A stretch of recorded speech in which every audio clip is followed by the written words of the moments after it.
I fa uns mesos, a Levante Televisió, els contàvem la possible desaparició del balneari de l'Alameda pel deute impagable de 300.000 euros que arrossegava l'empresa gestora.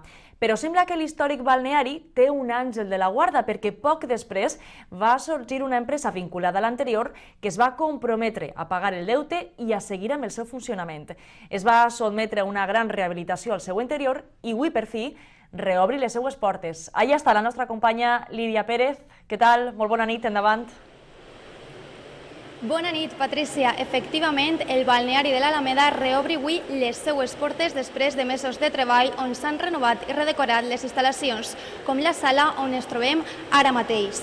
L'espai rep el nom de piscina activa i ha estat remodelat íntegrament per l'interiorista Carlos Serra, com la resta de l'edifici. L'objectiu, recuperar l'estil modernista.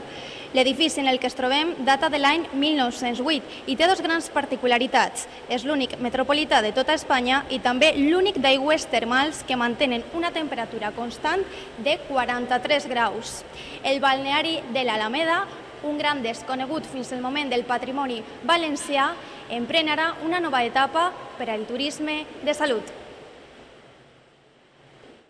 Es el único balneario urbano de verdad con aguas minero-medicinales e hipertermales que existen en España, en una gran ciudad. Hay que ponerlo en valor, en tratamientos, en equipos, en personal y en instalaciones. Hemos intentado hacer un ambiente muy relajante, muy de balneario, de spa con tonos muy neutros, un poco haciendo guiños a la decoración de 1930 con todo el mobiliario de exterior que podéis ver en la terraza de dentro, del patio.